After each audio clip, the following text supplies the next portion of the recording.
again. I'm Jerry Heiser, Sovereign Land Manager.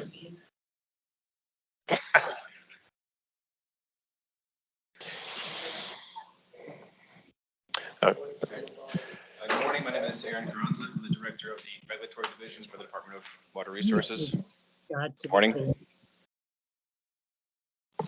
Good morning, everyone, and welcome. My name is John Puskowski. I'm the State Engineer here for the Department of Water Resources. I am Tia Jones. I am a Sovereign Land Specialist with the Department of Water Resources. I'm Jen Verliger. I'm the Assistant Attorney General for the Department of Water Resources.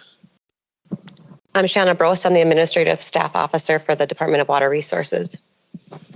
I'm Courtney Evanuk, and I'm a Regulatory Program Specialist. And if you are on the online meeting, can you please mute yourself? Thank you. It is now 9:04 on March 3rd, 2023 in Bismarck, North Dakota. I'll begin with a short opening statement and explain the meeting format, and we will then open the meeting for comments. First, I would like to ask everyone to please turn off their cell phone ringers and sounds, and for those on Teams, please mute if not speaking as a courtesy to those providing comments. This public meeting has been called under North Dakota Administrative Code Section 89-10-01-07 for the purpose of allowing all interested individuals an opportunity to submit information and comments concerning the Sovereign Land Permit application number S-2398 submitted by BNSF for the demolition of the existing rail bridge over the Missouri River in Burley and Morton counties. Information gathered at this meeting will be considered by the North Dakota Department of Water Resources for its deliberation and final decision on the pending application. This meeting is not an adjudicative proceeding under North Dakota Century Code Chapter 28-32, which means the persons providing comments today will not be cross-examined and the department will not be responding to comments at this meeting. We also ask that no applause or disruptive behavior during the meeting.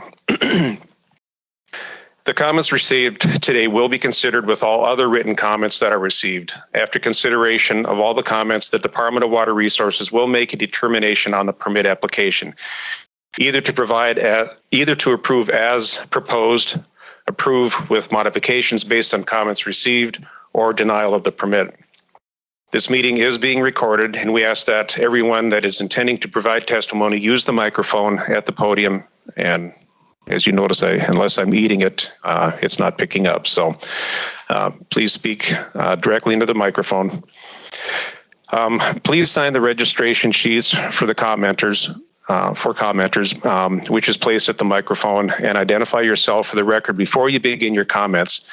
If you have a prepared statement, a written copy of your statement is appreciated and will be helpful.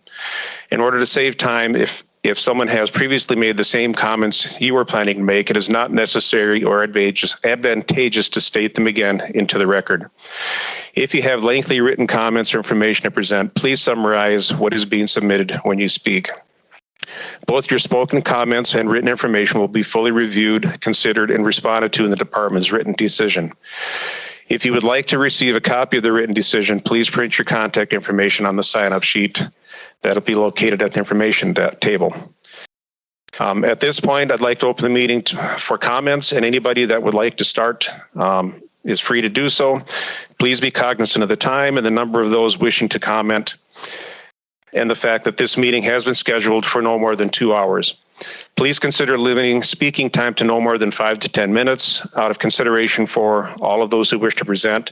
And to clarify, you will have one opportunity to speak this morning. If after you finish, you have additional comments, please submit those via email or in writing by close of business today. Thank you. And with that, please step forward.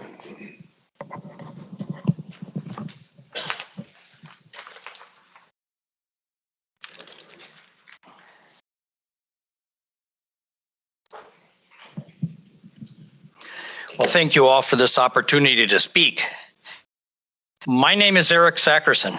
I'm a retired owner of a family business, Sachs News, started by my grandfather in Mandan in 1920. At its peak, Sachs was a $12 million company with 70 employees, operating a dozen truck routes that delivered books and magazines to over 700 retail customers in North Dakota and Minnesota. It humbles me to think that the jobs we created over nearly 100 years helped put food on the table for hundreds of North Dakota families. When you own a business in a place like Bismarck, you're expected to serve your community. Over the years, I've chaired the Governor's Advisory Council on Libraries, the North Dakota Center for the Book, the State Historic Preservation Review Board, the Bismarck State College Foundation, the Bismarck Library Foundation, and the Fort Abraham Lincoln Foundation. Today, I'm speaking for the Friends of the Rail Bridge. A bridge, by definition, is a means of connection, a crossing place over obstacles that divide us. George Morrison, designer and builder of the Bismarck Rail Bridge, may have been an engineering genius, but he could have learned a thing or two from my great aunt Clara. Clara engineered the romance between my grandparents, and the rail bridge made it all possible. My grandfather was a son of Danish immigrants, Lutherans. They came to Mandan as failed homesteaders and settled in a dog town shack flooded out annually by the rising waters of the Hart. They had 5 small children, all of whom perished in a single week during a diphtheria outbreak.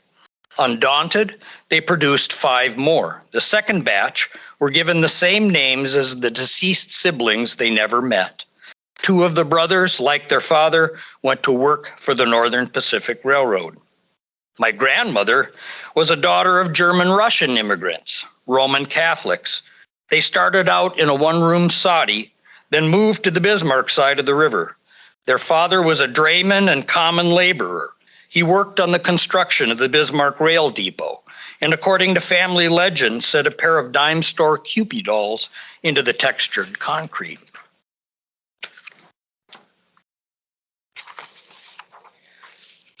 Aunt Clara was a clerk at the Webb Brothers department store. So was my grandmother. Clara's father had been a woodhawk for the Missouri River steamboats, and he worked as a laborer on the construction of Morrison's rail bridge. Clara's husband happened to have an eligible bachelor brother, and she decided to fix him up with her coworker friend. Mandan, Bismarck, Danish, German, Lutheran, Catholic. The river was the least of the obstacles they faced. In those days, there were 2 ways to cross the river, by train or by ferry. Both cost money. But if half your family worked for the railroad, it was a good bet you knew the timetables and could safely cross the bridge on foot. They met at a dance in the Patterson Ballroom, and the rest, as they say, is history. There are hundreds of personal stories like mine, thousands. It isn't just wistful nostalgia. Everyone who lives here is connected to the rail bridge in one way or another. It is a cultural landmark, the most historically significant structure on the Northern Plains. We all know about Custer and Sitting Bull and Theodore Roosevelt, but the American story is so much more than the sum of its legends. It belongs to all of us, for we all play a part in its making. In 2018, Thompson M. Mays, Vice President and Senior Counsel at the National Trust for Historic Preservation, published a collection of essays titled Why Old Places Matter. Each of the essays explores a theme of connection between people and place. Considered together, they are an anthem for the human experience. According to Mays, from memory and identity to architecture and history, to beauty and sacredness, to economics and sustainability, old places matter. They are like the air we breathe, surrounding us, sustaining us, influencing us, and even a part of us. Old places matter. The rail bridge at Bismarck matters. It was the linchpin in the completion of the Second Transcontinental Railroad, a monumental engineering achievement. It holds profound significance in the American story. It opened the West to settlement, and it altered forever the lives of indigenous people who called this place home, a sobering symbol of a difficult time. It is a bridge to our past, a bridge between cultures and people and places. It is a bridge to our future if we have the courage to save it.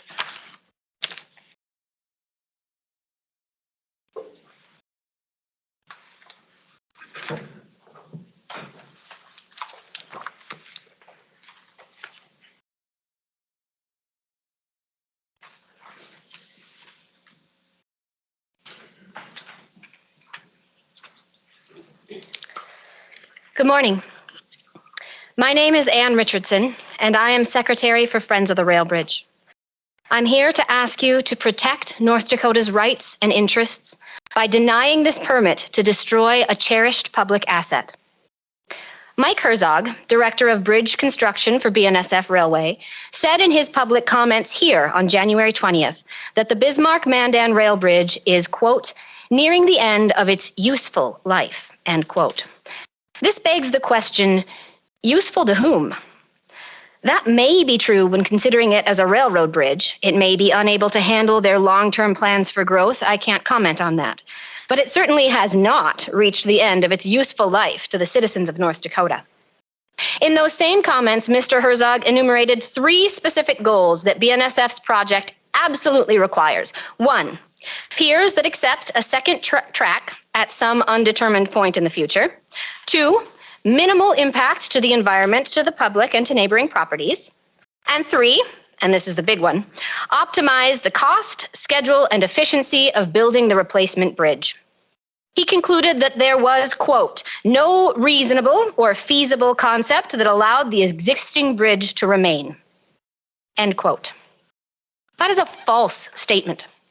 Page 17 of the draft Federal Environmental Impact Statement for this project has the alternatives comparison, which indicates that a new bridge constructed 92.5 feet north with aligned piers meets all the requirements to provide a robust, dependable, and safe railway crossing, which minimizes the impacts to human and natural environment.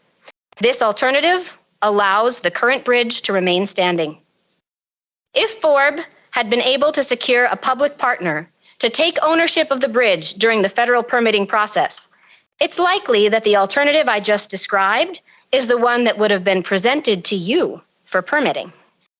So why exactly did FORB struggle to obtain that public partner? I've got a visual aid here. Give me one moment as I share my screen.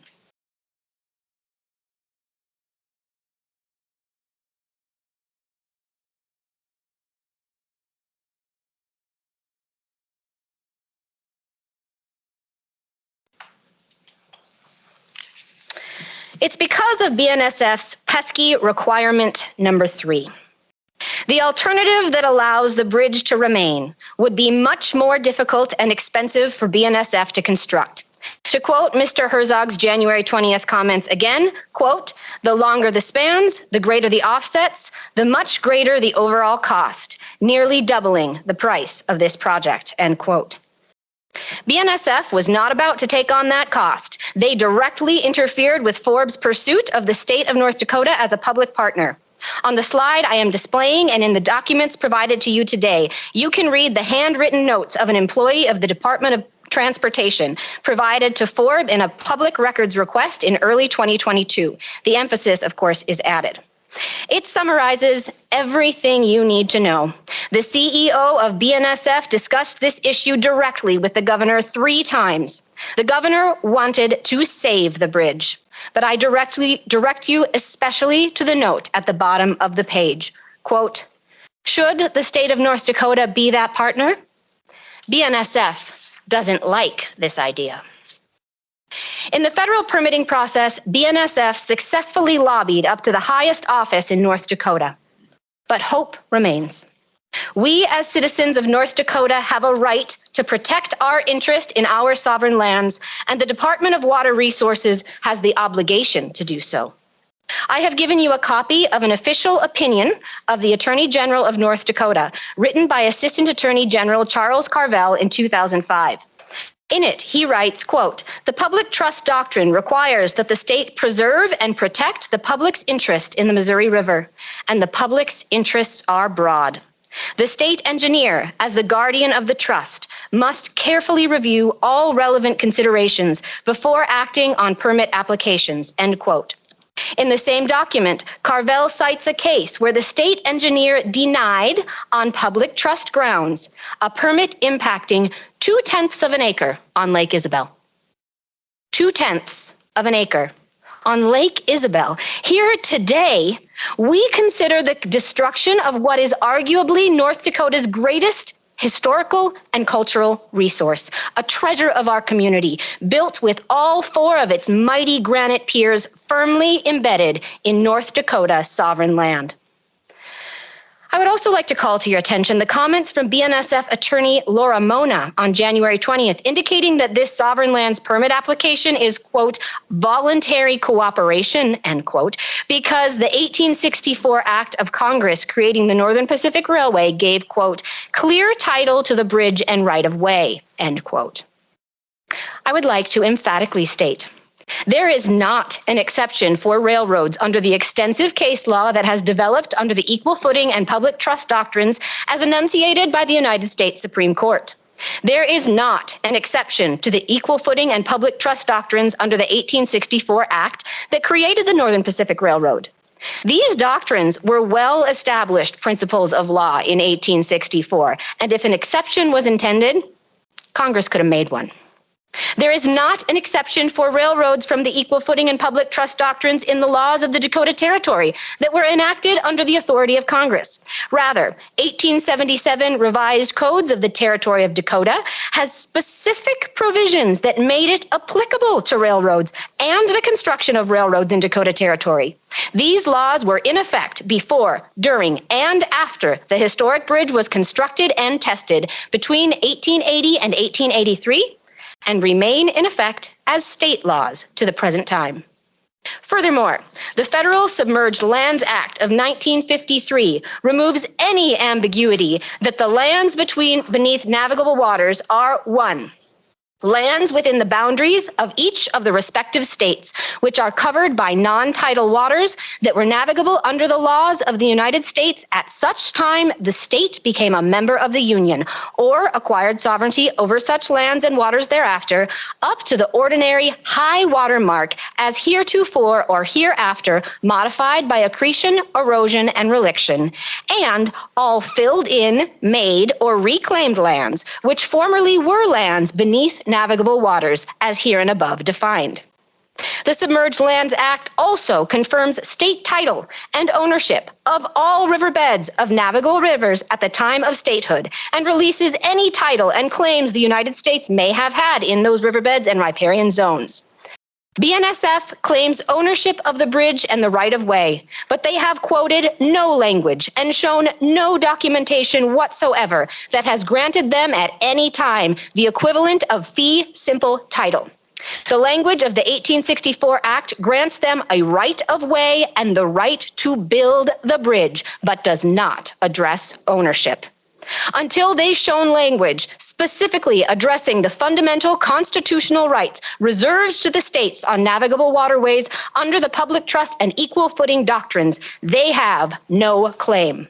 The four memorandums submitted to the North Dakota Department of Water Resources prior to today's proceedings, as well as the previously mentioned 2005 AG opinion, exhaustively reference state and federal, constitutional, statutory, and case law supporting our position. BNSF and the recent memorandum written by Assistant Attorney General Amundsen to the State Historical Society rely exclusively on the weak language of the 1864 Act of Congress. Without language that creates title and without addressing the equal footing and public trust doctrines, all of their comments are frivolous and irrelevant.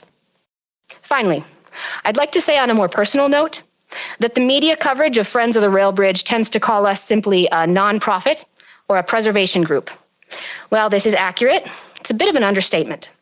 Among our ranks are a former director of the State Parks and Recreation Department, a former director of the State Historical Society of North Dakota, a former chief archaeologist for the State Historical Society of North Dakota who has decades of experience with permitting processes just like these across 5 different states, a long-serving former Assistant Attorney General of North Dakota, a former North Dakota state senator, a licensed civil engineer with over 30 years of experience, and a former national legislative director of the nation's largest railroad union.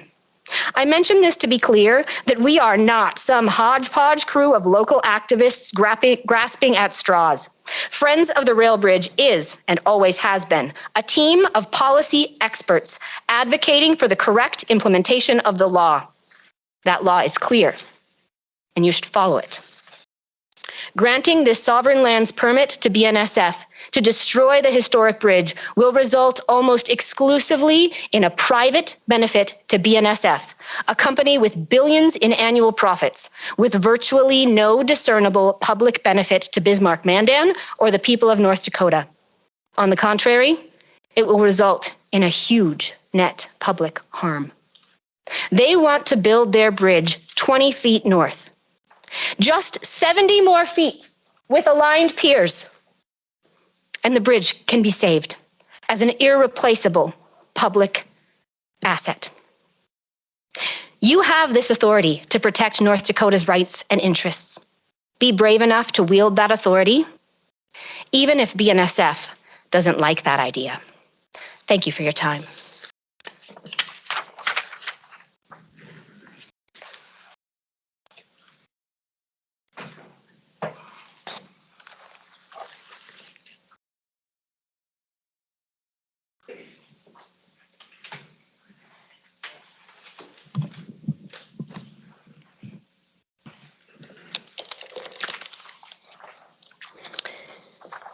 Greetings. I'm Margie Zalk-Enerson, a marketing and communication professional who has lived and worked in this community for 35 years and who has a passion for historic preservation. Back in 1996, I worked on a National Historic Preservation Section 106 process with our local city commission and an engineering firm to preserve the historic cathedral area elm trees. Today, 90% of the trees marked for demolition are still alive. A community retained its historic ambiance, and a modern and efficient north-south corridor in Bismarck was developed. Careful thought, compromise, and consideration for future generations can be accomplished when we work together for a win-win situation. I'm a Friends of the Rail Bridge board member since 2018, and I'm here today to present the vision and economic possibilities of a rail-to-trail conversion. 5 years. For over 5 years, we've been working on the bridge preservation effort. It may seem like a long time, but in the scope and magnitude of our unique bridge, every day, every year that this discussion has been alive gives us hope. BNSF efforts have not deterred us. We are not obstructionists. We are opportunists. We see the opportunity and feasibility of repurposing our iconic symbol of Bismarck-Mandan into rails to trails conversion. We understand the economic impact that it could have on the community. Bismarck-Mandan should not be robbed of our own asset that will benefit the community simply because BNSF says it'll cost them money. As the North Dakota state agency that can approve or disapprove of their demolition permit, we ask that you look at both sides of the coin with the lost revenue to our region and state if the bridge is torn down. BNSF has complained about the legal process of bridge permitting taking over 5 years. They have displayed an almost arrogant sense of entitlement as if the process were nothing more than a regulatory nuisance. They have lobbied against our efforts and applied political pressure to dissuade governing bodies at all levels from endorsing or participating in an outcome that would save the bridge. Now I'd like to share another number with you. 5 days. In a matter of 5 days, BNSF's net profit would cover the cost of the preferred bridge alternative that would allow the two bridges to coexist. This figure is included as a link and also in the technical documents to support that fact. 5 days. We're asking the Department of Water Resources to require BNSF to develop an alternative for a bridge offset 92.5 feet upstream of the existing bridge with 400-foot spans that would match the existing bridge, and for the Department of Water Resources to deny a permit to demolish the bridge. 5 years. What can be accomplished in 5 years? Today, I'll share with you a success story of a repurposed bridge located on the border of Louisville, Kentucky and Jeffersonville, Indiana. The Big Four Bridge is a part of Louisville waterfront development. The pedestrian bridge has changed the community dramatically since it opened in May 2020. In the first 5 years, 14 new restaurants, and 12 other businesses have opened along the waterfront. And that is the infographic that you'll see in your packet. I've submitted for the record 3 documents that support Big Four Bridge economic impact on the community. Big Four's economic impact 5 years after opening, Big Four's Bridge Visitor Profile and Economic Impact Study, and Big Four Bridge Report infographic, which you have. This bridge was originally constructed in 1895 and built as a railroad bridge. Today, it's a free, unique experience that brings people in the 2 communities together, said Luann Matson, the Assistant Director of Southern Indiana Tourism. So many people cross that bridge who might not have otherwise come to Southern Indiana, she added. They dine, shop, and visit festivals. It all goes back to that bridge, she said. The region had the opportunity to create something that enables people to come to Jeffersonville and lets them have a fun experience while they're getting there. This research tells a data-driven story about Louisville's waterfront park and role that it plays in the community. It describes the diversity of visitors to the park, the economic impact of the visitors, and the levels of satisfaction felt by those who visit the park. This information is being used to inform the park's future strategy, trajectory, and financing.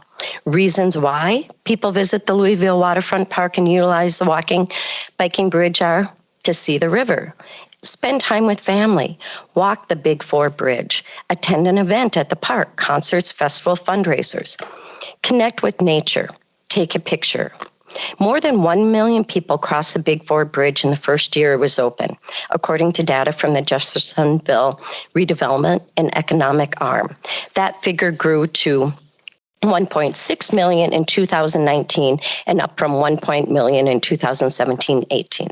The Jeffersonville quarter-mile ramp and stair tower were funded with 80% in federal transportation funds and 20% city redevelopment money from tax increment financing, while Kentucky transportation money was used to rehabilitate the half-mile bridge deck. Private donations were raised to pay for the Louisville quarter-mile ramp. The example of the Big Four Bridge rails to trails conversions fit into the same success story we could have on our own waterfront. The new Heritage Landing and Gateway to Science Building are just the start of a great future. In fact, just this week, KFYR TV covered a story of potential riverfront development projects presented to the Bismarck City Commission. You also have a copy of that. There were 3 potential projects that the group focused on. One was a festival ground with a boardwalk and beach area where Keelport Park currently sits. The second was an amphitheater, like that of Red Rocks Amphitheater in Colorado. And the planned site would be up by the new Gateway to Science location. And the last project presented was for a riverfront hotel that could be located near Steamboat Park. What we have done is really gather the community together about what opportunities exist along the river. The river is our greatest asset in the community. It doesn't feel like we have embraced it, fully embraced it, and made it a part of the community, said, Jack Axman, Principal Landscape Architecture of AG Landscape Architects. Allowing this bridge to be demolished when there are so many opportunities for riverfront development is inconceivable. Even North Dakota's governor sees the potential in saving our bridge. In comments to the Tribune editorial board on May 14th, 2021, Governor Burgum said the bridge dating back to 1883 would be an incredible asset for the state, the Burleigh County, for Morton County, for Mandan, and for Bismarck to save. The bridge could be a top attraction in the state, drawing potential, quote, hundreds of thousands of visitors each year for walks, bicycle paths, farmers market, and views on the Missouri River, quote, and it could never be replicated, the governor said. He cited the Stone Arch Bridge in Minneapolis and the Flugers Pedestrian Bridge in Austin, Texas. Quote, these things are so popular in terms of what they draw, Burgum said. Is it going to be hard? Yes. Is it going to be assured? No. Is it worth trying to figure out how to make it happen? I think it is. Quote, the governor also said new federal coronavirus Aid could potentially close the gap on the bridge project, depending upon what newly issued federal guidance intends for the money, which Burgum said has an emphasis on tourism. North Dakota state share of the federal American Rescue Plan aid is $1.89 billion, with the legislature intending to divvy it up in the future. Burgum also said that the bridge wouldn't have to be hooked up to a trail system on day one. If you could just save the thing, you could spend the next 10 years fundraising and developing the tourism plans, just not knock it down, he said. We've heard for too long how much more money BNSF would need to pay to redesign the new bridge to coexist with the historic bridge. Remember, it's 5 days of their net profit. Let's turn the tables and add into the equation the loss of our historic bridge and loss of economic development. It's time to envision the possibilities for the people of Bismarck, Mandan, and North Dakota. Thank you.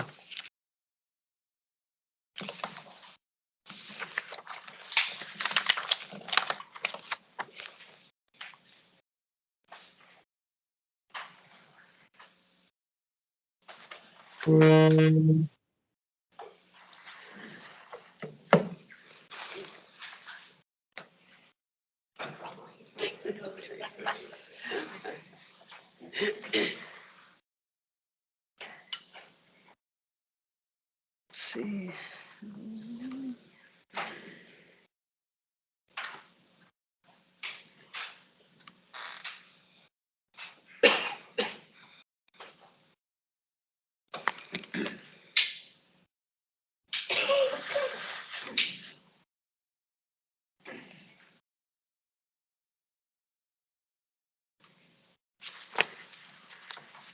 Hello, my name is Christy Fisher, and I'm a resident of Bismarck and a member of the Friends of the Rail Bridge and a licensed civil engineer with over 30 years of experience. Thank you for the opportunity to provide testimony on pending permit S2398 for destruction of the historic bridge. I want to start here with some comments related to ordinary high water extents that should be considered for this permit. Obviously, this is important and relevant to the permit, not only because those extents define what the extents of the North Dakota Department of Water Resources jurisdiction are, but also the extents of the riverbed and associated permanent fixtures that were transferred to the state of North Dakota upon statehood. On the screen is a map submitted with the permit application showing in yellow what the applicant identified as the extents of ordinary high water, i.e. what the applicant acknowledges are portions of the rail bridge located on sovereign lands of North Dakota. It was not evident from the permit application materials exactly how the applicant came to that determination of their ordinary high water extents. However, looking at the FEMA mapping shown here on the left from the Indy Ram site, they potentially simply selected what was marked as the floodway on section AI. Alternatively, perhaps they identified where the extents of current terrestrial vegetation were on both banks. Clearly, however, current flood modeling or perennial vegetative features at this location do not accurately identify the ordinary high water extents in 1889 when North Dakota became a state and was transferred the beds of navigable rivers. As shown here on the plot to the right of annual peak flows at the USGS gauge in Bismarck, construction of Garrison Dam in 1955 drastically reduced flood flows in this reach. Note that the completion of Fort Peck in 1940 would have also impacted ordinary high water extents. So attempting to plot the yellow line that was on the application over the plans that were submitted, it appears that the west side is about where the red dashed line is shown here. That would indicate that existing Pier 9 on the west side of the bridge is not located on North Dakota sovereign lands. Shown here is just one of the many historic photos of the bridge, this one in September of 1881, clearly showing Pier 9 located on a sandbar, which would be within ordinary high water at that time. The written submittal provided by Forbes includes many other photos and maps substantiating this fact. I will note that in the Forbes submittal, pier numbering is listed consistent with the Edward Murphy article that was provided in Appendix B, rather than what is shown on the plans. This westernmost Pier 4, therefore, in the written submission from Forbes. Construction of this bridge was such a monumental engineering achievement and so significant for the country, there is thankfully an excellent photographic record. Likewise, on the east side of the bridge, the application appears to indicate that existing Pier 6 is not located on North Dakota sovereign lands within ordinary high water, estimated at approximately the red dashed line where the end of the yellow line on the application was. So again, using information such as shown here is from a photo in 1887, it shows that existing Pier 6 was actually in the water at that time, so certainly below the ordinary high water mark at the time of statehood.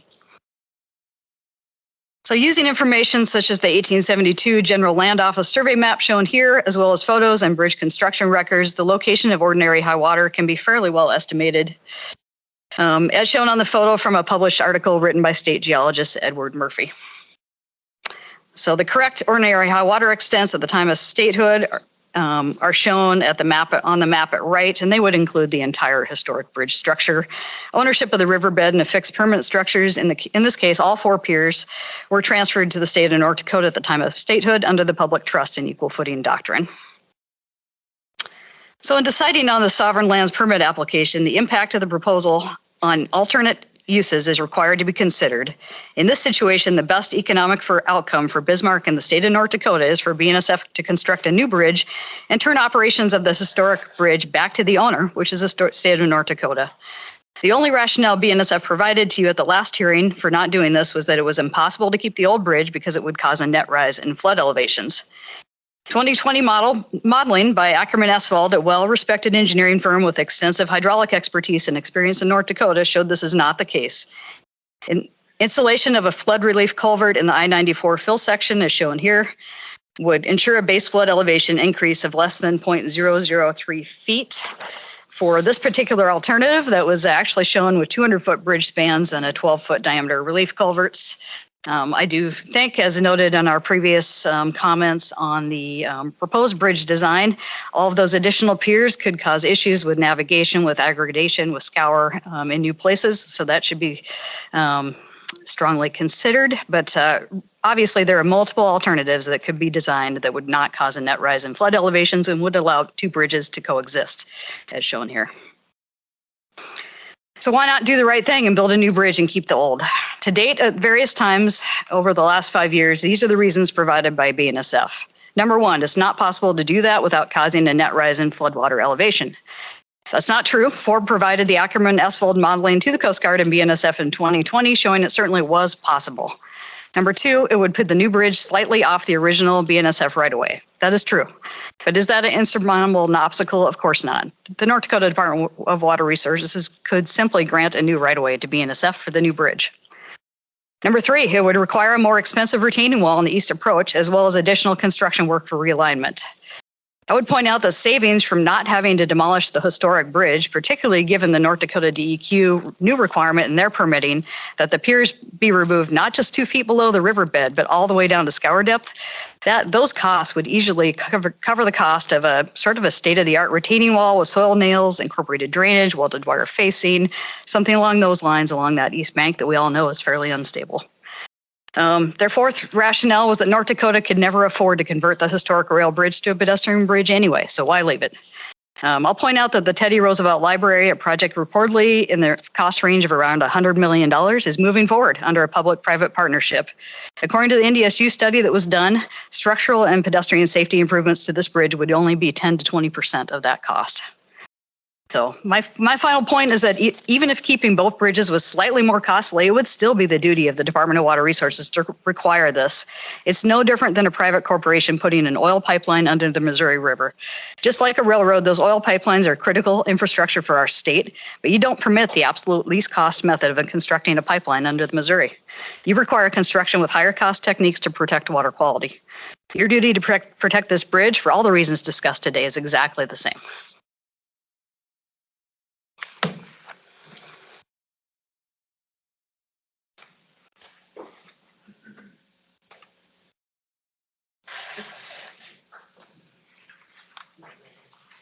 Good morning.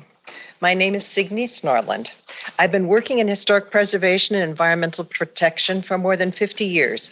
First for the State Historical Society of North Dakota, then for the U.S. Department of the Interior, and now as a private contractor. I also serve on the board of the Friends of the Rail Bridge. During the 16 years I worked as an archaeologist for the State Historical Society, I annually reviewed thousands of proposed projects for the North Dakota State Historic Preservation Office, otherwise known as the SHPO, under federal law in compliance with Section 106 of the National Historic Preservation Act, or for the State Historical Society under state law in compliance with North Dakota Century Code 550207. The SHPO is consulted by federal agencies prior to authorizing or initiating an undertaking that could affect a historic property. The SHPO is appointed by the governor of the state and reflects the interests of the state and its citizens in preservation of their cultural heritage. Under state law, state agencies and political subdivisions consult with the director of the Historical Society, who is appointed by the State Historical Board. The SHPO and the director are not always the same person and must act within the role delineated by federal regulations or state administrative code, depending upon whether the proposed project has a federal or a state nexus. The state and federal historic preservation processes are separate, but sometimes overlap, as with this historic bridge. The November 14, 2017 letter from the SHPO to you said, the SHPO has reviewed preliminary information on construction of a new bridge. The historic bridge is significant and said, quote, federal review of regarding any replacement of the BNSF bridge is ongoing, end quote. Rather than commenting on the solicitation of views under state law, the SHPO said, we hope to have more information regarding this project from the Corps of Engineers Regulatory and the Coast Guard in upcoming months. SHPO waited years for that information, and when commenting in 2017, was unaware the entire bridge stood on state land and that bridge ownership was in dispute. BNSF has never produced clear title to the bridge. They claim a right of way to construct and maintain a bridge instead.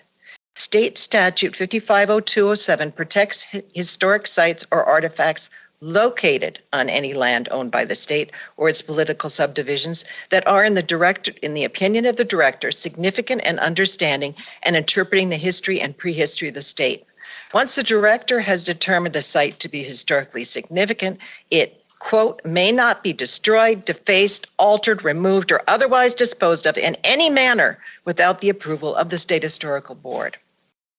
After a state agency or political subdivision like DWR notifies the director of its desire, need, or intent to destroy, alter, remove, or otherwise dispose of a significant artifact or site, the director has 60 days to provide the governing official written direction. After that, the state and its political subdivisions, quote, shall cooperate with the director in identifying and implementing any reasonable alternative to destruction or alternation, end quote, of the significant site.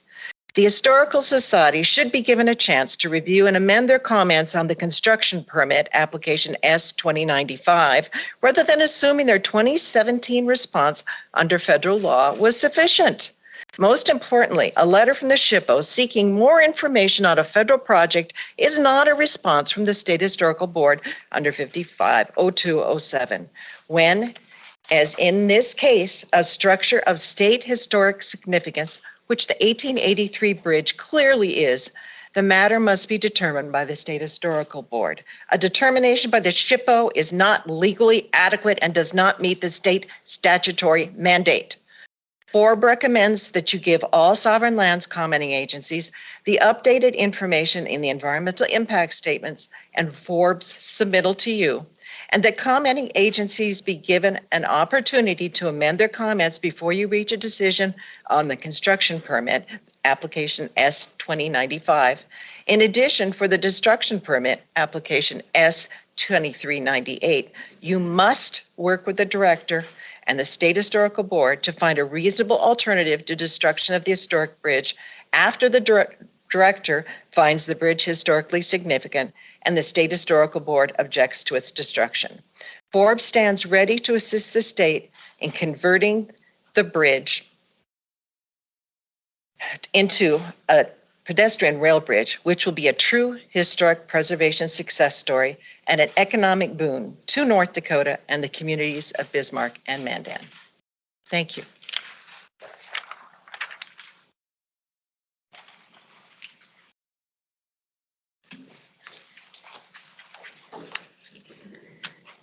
Good morning. As discussed by our previous speaker, this presentation is an example of a preservation project under Century Code 550207. It will provide many parallel examples between two historically significant properties, the Stutzman County Courthouse in Jamestown and the rail bridge crossing the Missouri River at Bismarck-Mandan. Good morning. My name is Claudia Berg. I'm the Director Emeritus and former State Historic Preservation Officer for the State Historical Society. It's a pleasure to provide you with this interesting comparison. The Stutzman County Courthouse was built in 1883, the same year the rail bridge was completed. It's North Dakota's oldest surviving courthouse and is listed on the National Register of Historic Places and State Historic Sites Registry.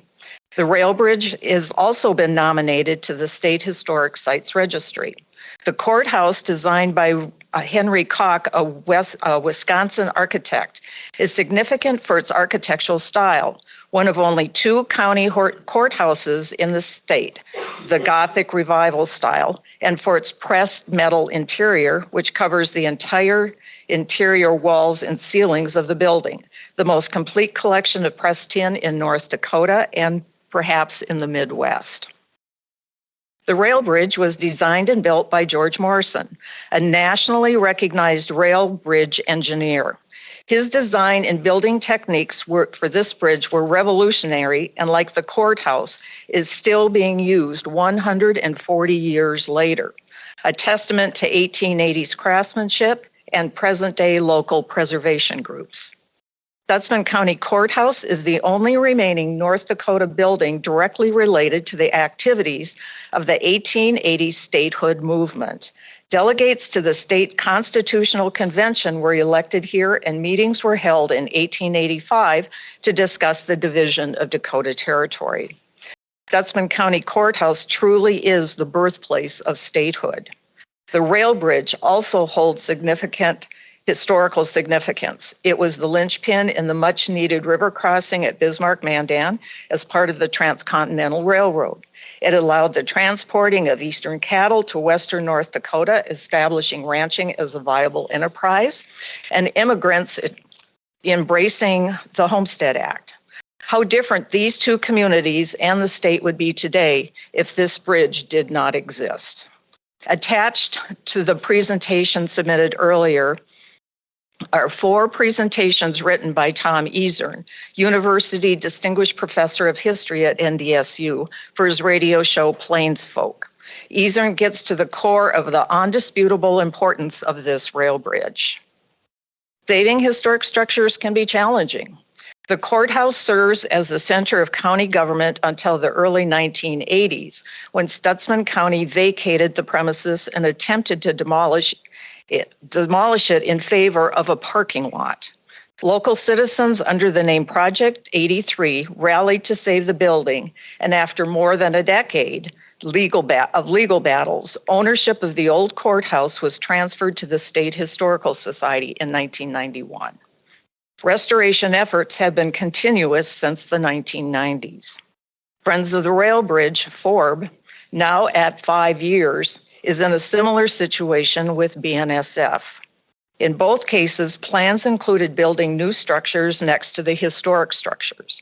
New construction was warranted to meet growing needs of the courthouse and rail bridge, but not at the expense of destroying the historical roots of a community, especially when alternatives were found for the courthouse and have been identified to prevent the destruction of the historic bridge. Saving the historic Stutzman County Courthouse came to a head after almost a decade of controversy when an auction was planned to sell elements of the contents of the old courthouse. Stutzman County Commission tried to ignore state law regarding handling of state property of historical significance. Thus began the legal battle with North Dakota Century Code 550207. It was invoked by the State Historic Board.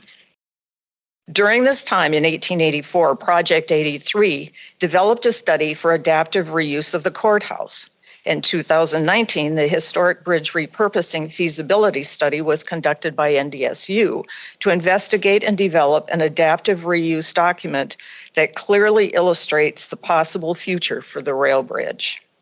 In 1985, the Stutzman County Commission passed a resolution to move forward and demolish the old courthouse. And in June of 1985, an appeal was filed with the North Dakota Supreme Court. Months later, the court sided with the State Historical Board, but a stalemate continued regarding the old courthouse building. To condense years of discussion and compromise, it was in 1988 that the North Dakota Assistant Attorney General Sarah Vogel and Stutzman County Attorney General Wendy Schultz reached an agreement acceptable to both parties. Today, the restored courthouse stands as a beacon in the community of Jamestown as Stutzman County Courthouse State Historic Site. During the pandemic, the courtroom was once again put into service in the 1883 courthouse.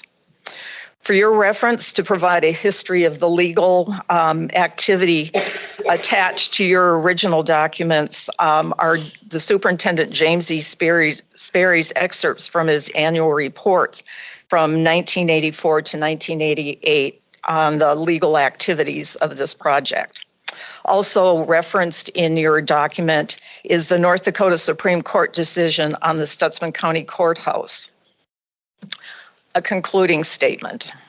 Why is it that BNSF is not willing to entertain an alternative design to their proposed bridge? They will still have their new bridge, which we have supported from the beginning. But why is an alternative design that includes all the needs of BNSF and at the same time causes no harm and preserves the rail bridge not considered? For one of the richest corporations in the country, it's embarrassing to think their refusal to address the historical significance of the rail bridge, their community relationships and responsibilities, and state law are being ignored. BNSF, like the previous Stutzman County commissioners, thinks ripping a historic landmark from the North Dakota landscape is their prerogative. As previous Stutzman County commissioners discovered, preserving the 1883 courthouse while building the new courthouse created a win-win solution for Stutzman County, the local community, state tourism, and historic preservation. And North Dakota is better for it. Thank you.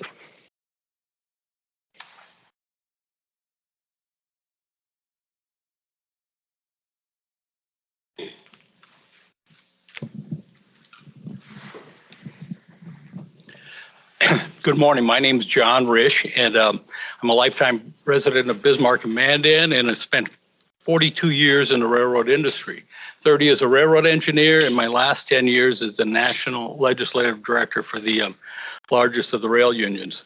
I'm also a Friends of the Rail Bridge board member. I fully support BNSF's effort to build a new rail bridge. Completion of a new bridge will ensure this line remains an important freight corridor for North Dakota and America. What I and many other North Dakotans oppose, however, is BNSF's insistence on destroying the existing bridge. The obvious solution is for BNSF to build a new bridge a mere 72 feet farther north than the proposed plan and allow the community to use the historic bridge for a walking bridge. The existing bridge could also be saved if BNSF chose one of its alternative routing plans. One of those plans would construct a new bridge north of our cities and the other south. The south rerouting alternative makes the most sense to me. BNSF estimates that it would cost about $108 million more to reroute this line south of our cities. To put that in perspective, BNSF's capital budget for the year 2023, just 1 year, is just under $4 billion. This $108 million option would represent less than 3% of BNSF's capital spending for 2023.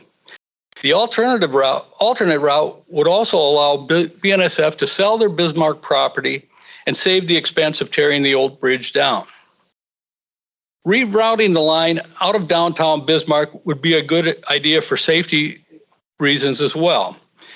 BNSF, like all railroads, haul a significant amount of hazardous materials, as they should, because railroads are a safe way to transport these materials and certainly safer than to haul it by truck.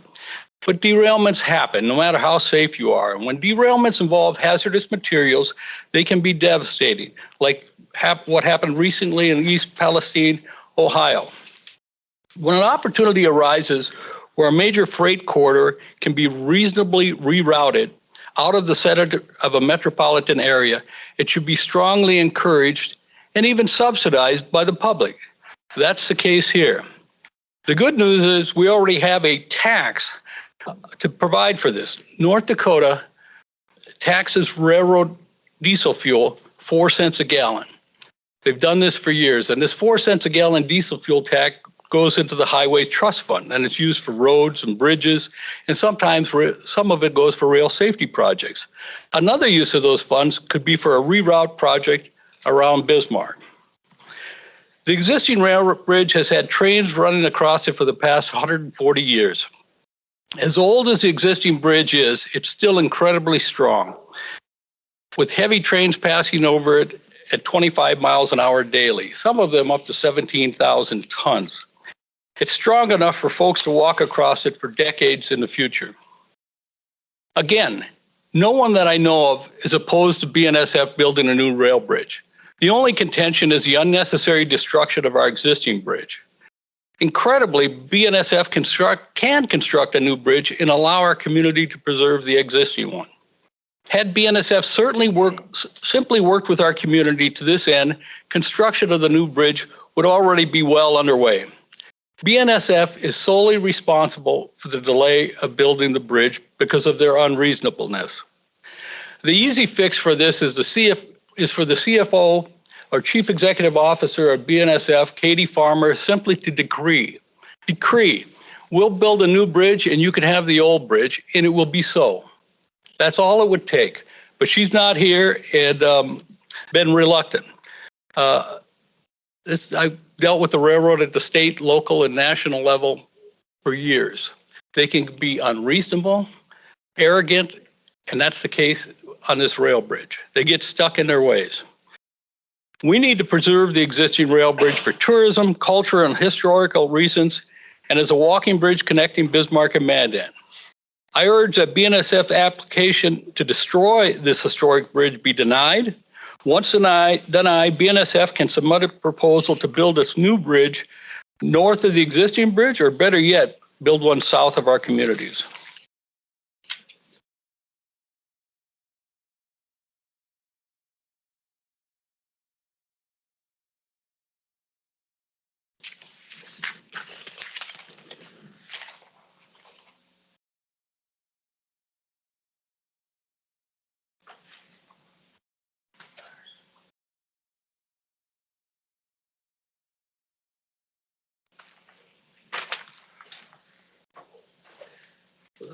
Looks like I'm next.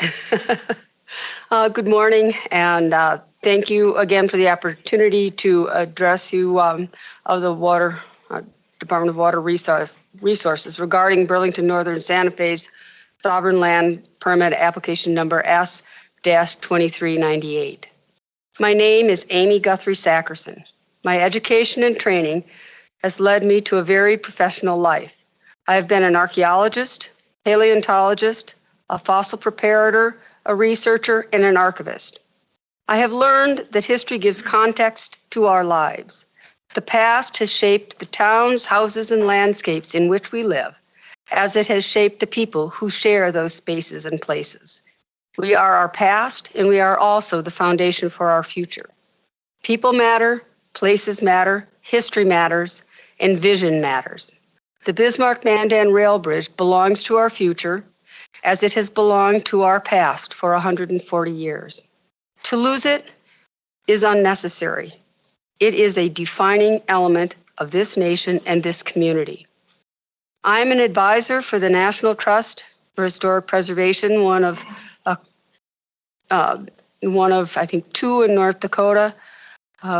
I respect the National Trust's advocacy and their commitment to preserving the places that matter to our national narrative. I'm honored to be their connection to the places that matter to the people of North Dakota.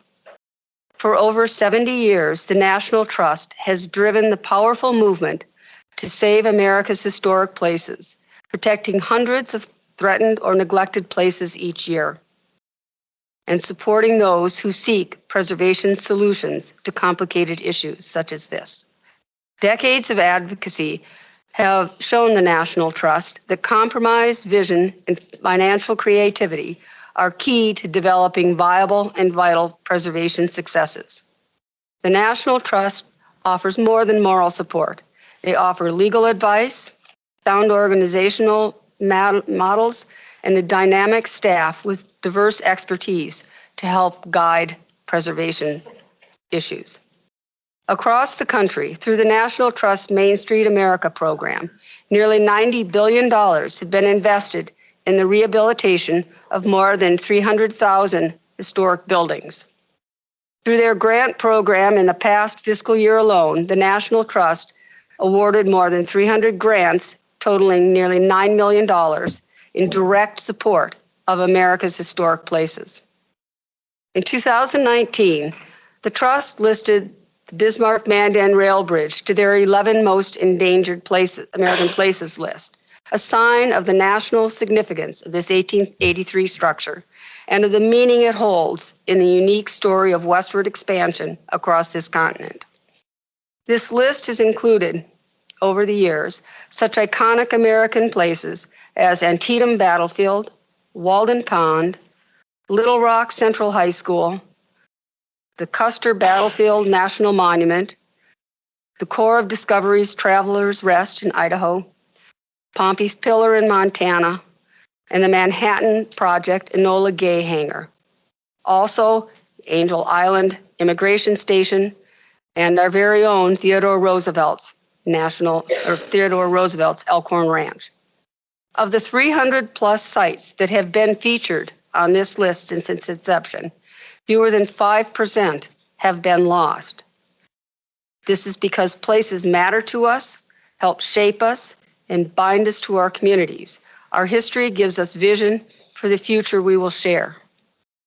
The National Trust considers the preservation of the rail bridge an opportunity for Burlington Northern Santa Fe to acknowledge the complex history of the railroad as it is woven into this region and its effect also on the indigenous tribes whose world it tore apart, the homesteaders that carried it into the Great Plains and the future.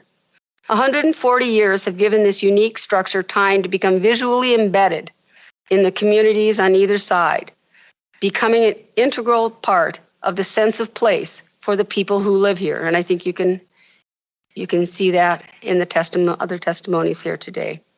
North Dakota and its people do not need to lose this resource. There is a viable preservation option. Burlington Northern needs to become a good neighbor and a good corporate partner. Compromise is all that is needed for progress and preservation to be a team that carries a successful repurposing into a reality. The Trust believes in working partnerships. There is no compelling reason for this bridge to be lost. Burlington Northern Santa Fe has built its empire with the help of this structure and with the investment of our national government. Time to give back. So I ask you to do what is in your power to do.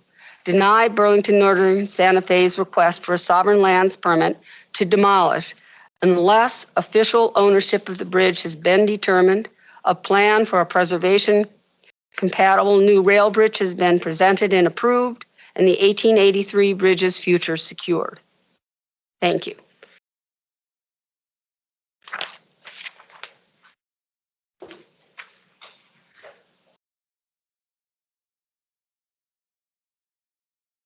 Oh, can I say one more thing?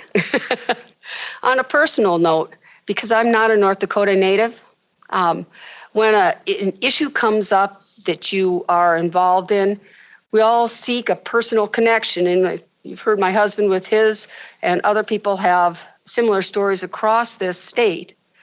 But I'm from Montana, and I searched back in my head, and I realized that my father, who was born in 1901 in Indiana, crossed that bridge on the first week of August in 1901 as a 6-month-old baby. And I had never really thought about how his family got to Montana. But I was captivated by looking through the old newspaper accounts, because I'm an archivist now, of small town newspapers and how they capture the picture. You go through the old ones of what people were like, where they came from, how the roots of our current communities were represented then. And it was very interesting to me to find that I could see through newspaper accounts when my father's father was offered a job in Montana, and when he took his first test to establish himself in the education system, he came as the first principal of the schools in Teton County, Montana. And I think of my dad's mom crossing North Dakota in August in a steam engine with a 6-month-old baby, a 4-year-old girl, a very grumpy, nervous husband, and 4 babies that had been buried back in Indiana that they had to leave behind. And I think of the emotion of those people crossing that bridge and establishing a new life in the West. And it just has helped me feel how woven it is in all of us, even when we didn't know it was. And this whole issue has given me a personal opportunity to learn a lot more about my family. So I'm just sharing that. Thanks.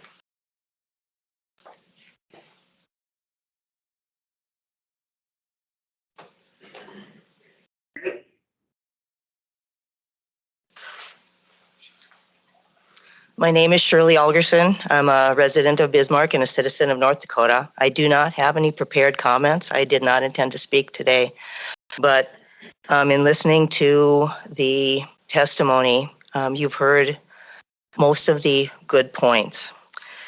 I speak from the context of an average person living in Bismarck. The bridge is a landmark. It's used on every opening of almost every shot of the TV news. It's on the front covers of phone books, and many local and statewide promotional materials. It's an icon. It's a gorgeous piece of architecture. It's a cherished piece of North Dakota history. I'm a veteran and a member of the American Legion. And one of the things of the preamble to the Constitution of the American Legion is the tenet that right be the master of might. Of course, in the tenets of the American Legion, it is talking about dictators using their might to impose their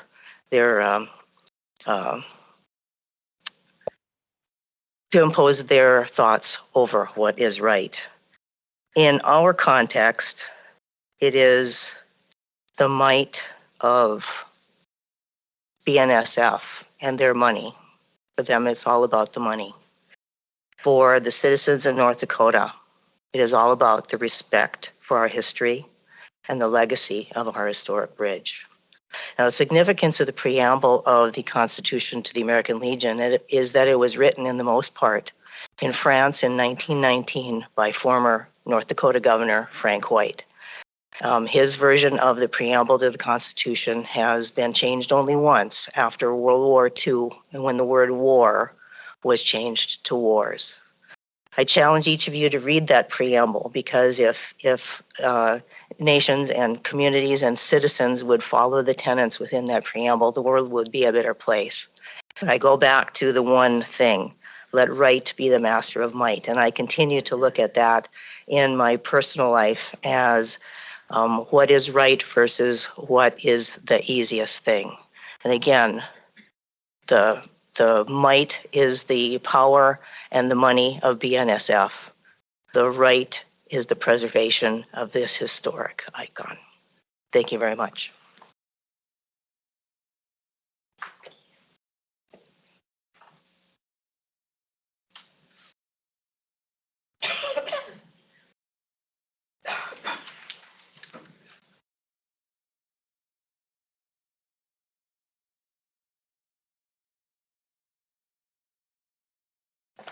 Good morning. My name is Laura Mona. I'm a general attorney with BNSF Railway Company. Sorry, I'm gonna mess up the mic. Thank you for the opportunity to speak today. As you heard from us at the last public meeting in January, this is a critical project for BNSF to continue to safely and efficiently serve our customers across North Dakota and throughout our network. Replacement of our bridge between Bismarck and Mandan is an example of the significant investments BNSF makes in our infrastructure to safely transport the commodities we all depend on. BNSF has managed the existing structure and its aging components through substantial maintenance and inspection efforts, and now with operating restrictions. After years of reviews assessing this project and other options, and with no other feasible or reasonable alternatives, it was determined that removal of the existing bridge is a necessary part of the project to avoid a net rise in the river. With all other state and federal permits in place and construction season approaching, we respectfully ask the department to take action as soon as possible. With respect to BNSF applying for these sovereign lands permits, I'd like to again address continued statements that BNSF has somehow conceded ownership of the bridge to the state merely by applying. BNSF applied for sovereign lands permits on a voluntary basis in an effort to work in partnership with the state. BNSF owns the bridge and right-of-way, not the state. And while federal permits are required for this project, state and local permits are typically considered pre-clearance requirements that are preempted by federal law. BNSF voluntarily applying for a permit that we are not otherwise required to obtain does not concede any ownership interest or jurisdiction. BNSF has clear title to the bridge through an 1864 Act of Congress, which granted BNSF's predecessor a right-of-way through public lands. Pursuant to the 1864 Act, federal land patents were later issued in 1896. Those land patents state the railroad acquired title to all lots in this area on both sides of the Missouri River. The 1864 Act and the 1896 patents, notably patents that were issued after North Dakota was admitted as a state in 1889, clearly state that the railroad has title to the right-of-way and all necessary components for operating a railroad, including bridges. Therefore, title was already granted to the railroad prior to North Dakota achieving statehood in 1889. Upon achieving statehood, newly admitted states did not take absolute fee title of riverbeds of navigable waters. North Dakota's interest in the riverbed was in fact subject to the railroad's superior interest in and right to construct a rail line and bridge. 134 years have passed since North Dakota achieved statehood, and in that time, the state has never claimed to own the bridge. In fact, the state, through its attorney general, recently elected not to take a position on ownership here. After 134 years, any such claim now to quiet title or to take possession of the bridge from BNSF would be legally barred by the equitable defense of laches and the statute of limitations. All this information, including links to copies of BNSF lands patents, are included in exhibits to BNSF's written comments that were submitted to the department. The State Historic Board is also meeting today to discuss our project. An important consideration here is that the State of North Dakota Historic Preservation Office, or SHPO, has already approved removal of the bridge through the federal Section 106 process. In fact, the Coast Guard consulted with the SHPO over the past 5 years on this project.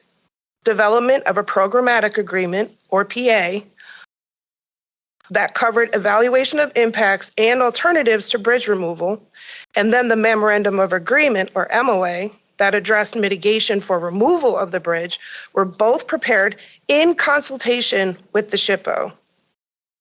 The SHPO's execution of both the PA and the MOA, which was alongside the Coast Guard and the Federal Advisory Council on Historic Preservation, is the best evidence of the SHPO's concurrence with the decision to remove the bridge.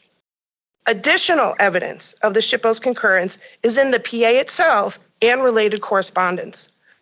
Pursuant to the terms of the PA, after finding that no party had proposed a feasible and reasonable alternative that would allow the bridge to remain in place, The Coast Guard moved on to what is called Stipulation 6 in the PA to focus solely on removal of the bridge.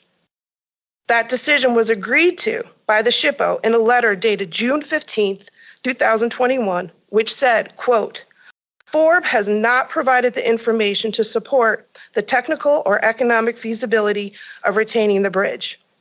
While we are saddened by these developments, we do concur with the need at this time to move on to Stipulation 6, end quote. That letter, coupled with the SHPO's engagement in the Section 106 process, which culminated in execution of the PA and MOA, should be more than sufficient to show that the SHPO has already provided its approval for removal of the bridge, and for the department to approve the permit that covers the removal activities.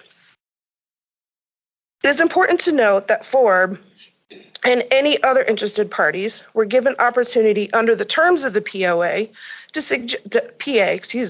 suggest alternatives that would be technically and economically feasible. Offset Alternative 2 was offered by FORB that in theory could have allowed the bridge to remain with no net rise in the river.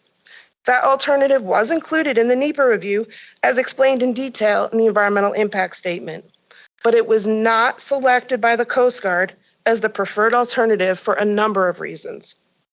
Alternative 2 had some of the greatest impacts to navigation and the environment. It would require the rail bridge over I-194 to be replaced, and it had the longest project timeline and, yes, the greatest cost, rendering it not technically or economically feasible. The terms of the PA also required that a flood model evaluation for Alternative 2 must be prepared and submitted to FEMA and the cities of Bismarck and Mandan, and that a conditional letter of map revision be submitted to the Coast Guard, both by certain deadlines. Those deadlines passed. No documents have been submitted. Even if we assume Alternative 2 was feasible and assume that the modeling requirements had been completed, as discussed during the Section 106 consultations, the party proposing the alternative would need to bear the additional costs above and beyond the preferred alternative, including new engineering designs, mitigation for property impacts, and increased construction costs. No party has agreed to do so here. As such, there are no viable alternatives to removal of the bridge, a finding that has now been confirmed by the Coast Guard, the ACHP, and the North Dakota State Historic Preservation Office, not just BNSF. In closing, we respectfully request the department review and grant our permit applications based on the record before it. BNSF is happy to provide the department with any other information you need to make your decision. But we are here today asking you to approve both the construction permit and the removal permit without further delay, so we may begin construction on this critical project. Thank you.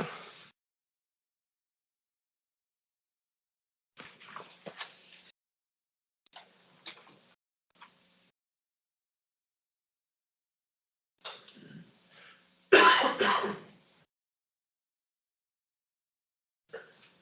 there anyone else?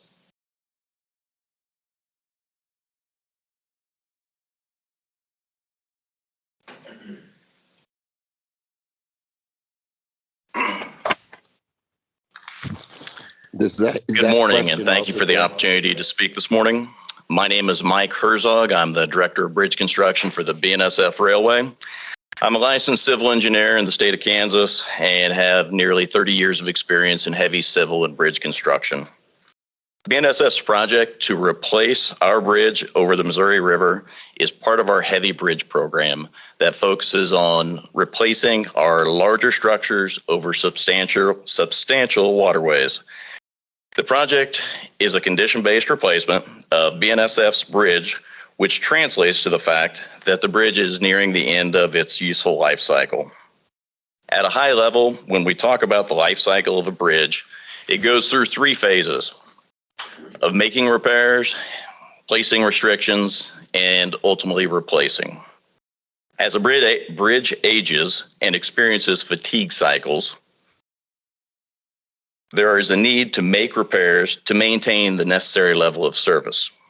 At another point in the bridge's life cycle, weight and speed restrictions are placed on the bridge, for the train traffic traversing it, and this bridge has experienced those restrictions for quite some time. Eventually, all assets directly involved with moving freight need to be replaced. They wear out. Like BNSF's bridge over the Missouri River that's been carrying freight for the past 130 years. The BNSF Heavy Bridge Program provides safe infrastructure for our employees and demonstrates BNSF's commitment to be a good neighbor in the communities we work in. Now to talk a little bit about the why the bridge needs to come down after we in-service our new bridge. BNSF started the permitting process over 5 years ago and came to the table negotiating in good faith. From day one, we talked about what it takes to own a big bridge, let alone a big bridge that's 130 years old, founded on shallow foundations, and most importantly, in an active rail corridor that is on BNSF's Northern Transcon connecting Chicago and Seattle.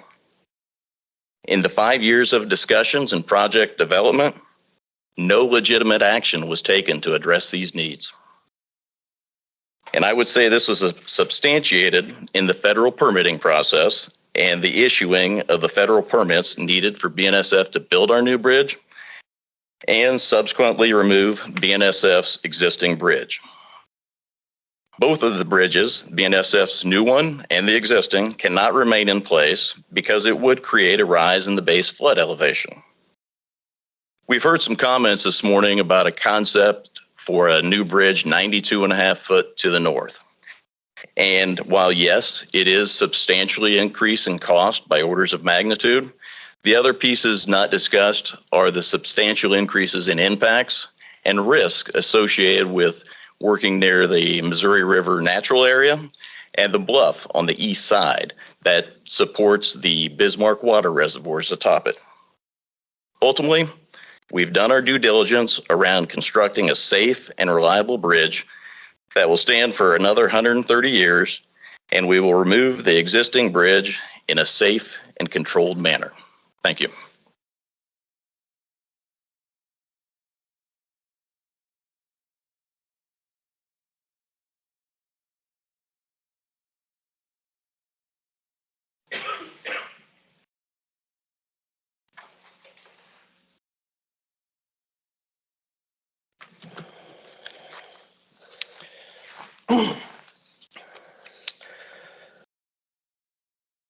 Let's see, Mr. Heiser?